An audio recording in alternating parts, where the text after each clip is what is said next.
Outside, Berlin was dying. Inside, Adolf Hitler prepared to meet death on his own terms. The thunder of Soviet artillery shook the city like the heartbeat of an approaching storm, each explosion echoing closer to the underground bunker where the Führer hid from the world he had once ruled. It was April 30th, 1945, the day the Third Reich would breathe its last. Above ground, Berlin was a skeleton of flame and ruin. The proud streets that had once hosted parades of victory were now littered with rubble, shattered glass, and the bodies of soldiers barely old enough to shave. The Red Army was closing in from all sides.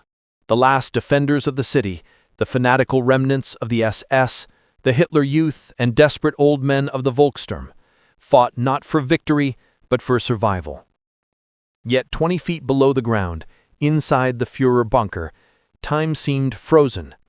The concrete walls muffled the chaos outside, but the dull roar of artillery and the constant rumble of tanks pressed on everyone's nerves. The air was thick with cigarette smoke, the smell of damp uniforms, and the faint scent of decay. Hitler's once vast empire had collapsed into these dim corridors, a warren of narrow rooms lit by bare bulbs that flickered with every distant detonation. Adolf Hitler, now 56 years old, was a shadow of the man who had once hypnotized millions. His hair had turned gray, his back was bent, and his left hand trembled uncontrollably from Parkinson's disease. His once fiery blue eyes had dulled into a cold gray stare. He no longer shouted or raged, he muttered in low tones, pacing endlessly, his thoughts wandering between fantasy and despair. The morning brought no hope, only news of disaster. Soviet troops had reached within a few hundred meters of the Reich Chancellery. Shells were falling in the gardens above.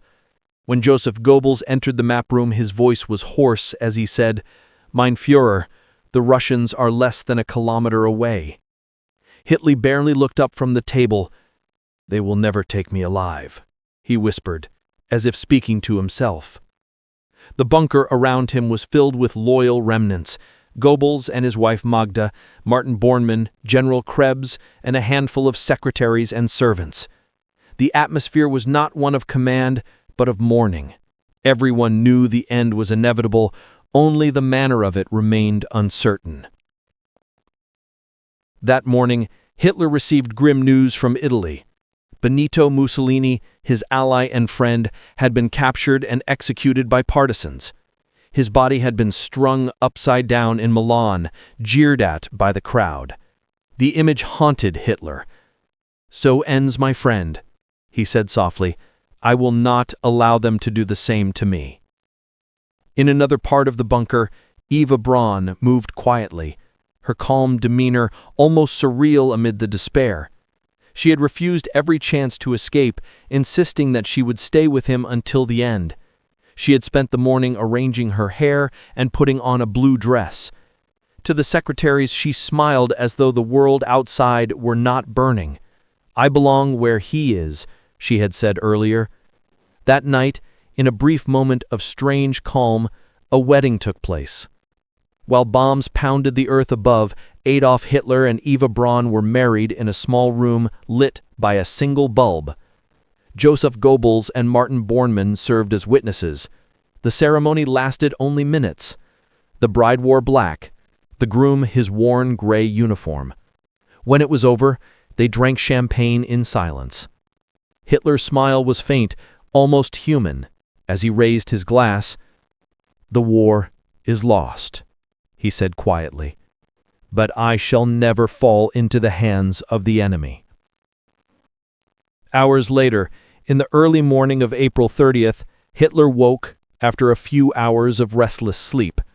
His movements were slow and mechanical as he dressed, buttoning his tunic with trembling fingers. He refused breakfast, except for a cup of tea and a small piece of bread. He sat at his desk, surrounded by maps that no longer mattered, issuing orders to divisions that no longer existed. His generals listened, knowing his commands were fantasies, but none dared to contradict him. At about 11 o'clock, he dictated his final political testament to his secretary Traudl Junge. His voice grew steadier as he spoke, filled once again with the old rhetoric that had once stirred nations.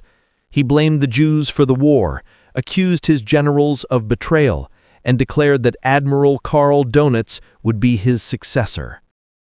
Even in his final hours, he refused to admit defeat or guilt. When the document was finished, he signed it with a shaking hand and dismissed his staff. "Distribute these to the Wehrmacht and to Donitz. Then you may leave."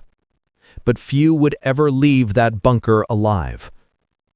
By 2 in the afternoon, Hitler and Eva shared their final meal, a modest vegetarian lunch of pasta and tomato juice. The others ate in silence. Hitler barely touched his food. Eva tried to make him smile. "Imagine," she said softly, "dancing again in the sunlight." He managed a weak grin but said nothing. Afterwards, he retreated to his quarters with her, where they sat side by side on a small couch. The sound of explosions grew louder. The Soviets were only a few hundred meters away. Hitler summoned his adjutant, Otto Günsche, and ordered him to test the cyanide capsules he had been given days earlier. The order was cruel. He wanted to be sure they worked. The test subject was his beloved dog, Blondie. Minutes later, the animal lay dead, and Hitler stared at the body in silence. "If this is how I must go, then it will be quick." By mid-afternoon, the bunker was quiet. The staff moved like ghosts, whispering in the halls. Everyone knew what was about to happen. Hitler called his adjutant, Otto Günsche, and gave his final instructions. "When I am dead, I do not wish to be displayed. Burn my body immediately." Günsche nodded, tears in his eyes. Then Hitler shook hands with his remaining aides one by one. To each, he said a few words of thanks. His voice was calm, almost gentle. Then he turned, gave a final salute, and entered his private room with Eva. The door closed behind them, and for a few minutes there was only silence. Inside the small, dimly lit room, Hitler sat on the couch beside Eva. She had changed into a dark blue dress. Her hands were steady as she held the small glass capsule of cyanide between her fingers. He took one for himself and laid his pistol on the floor nearby. She smiled at him one last time, saying nothing. She bit down on the capsule. Within seconds, her body went limp. Hitler raised his pistol to his right temple. The sound of the gunshot shattered the silence of the bunker. When his aides entered the room moments later, they were met with the smell of burnt gunpowder and bitter almonds. Eva Braun was slumped on the couch, her lips pale, her face peaceful. Hitler sat beside her, his head fallen forward, blood seeping from a wound in his temple. The Walter PPK lay on the carpet. For a few seconds, no one spoke. Then Günsche whispered, "It's over." The bodies were wrapped in blankets and carried up the narrow concrete stairs to the garden above the Reich Chancellery. The city was in flames. Soviet shells exploded nearby as the small group, Günsche, Bormann, Goebbels, and a few SS guards laid the corpses in a shallow crater. They poured gasoline over them. As the first match was struck, flames burst upward, consuming the two bodies. The fire crackled violently, fighting against the cold spring rain that began to fall. Those who watched stood silently, their faces ghostly in the flickering light. "The Führer is dead," someone said at last. "The war is finished." Back inside the bunker, despair descended like a fog. Without Hitler, there was no purpose left. Goebbels gathered his family. That night, he and Magda poisoned their 6 children as they slept, unwilling to let them live in a world without Nazism. Then the couple went outside and ended their own lives. Martin Bormann attempted to flee the city, only to be killed in the chaos above ground. The following day, May 1st, German forces in Berlin began to surrender. When Soviet troops finally stormed the Reich Chancellery on May 2nd, they found the bunker half-flooded and littered with debris. The smell of gasoline and death hung in the air. In the garden, they discovered the charred remains of 2 bodies. The faces were unrecognizable, but dental records confirmed what history already knew. Adolf Hitler and Eva Braun were dead. The man who had plunged the world into war and murder had died hiding under the city he had promised would last 1,000 years. The news spread across the world within days. To some, it was justice. To others, disbelief. In London, Paris, and New York, crowds filled the streets, cheering the end of the tyrant. In Berlin, the few survivors wandered through ruins, numbed with exhaustion. The empire that had once stretched across Europe had vanished in fire and dust. Hitler's dream of a 1,000-year Reich had lasted only 12. In the years that followed, rumors persisted, stories that Hitler had escaped to South America or lived in secret somewhere in the mountains. But the truth was simpler and more terrible.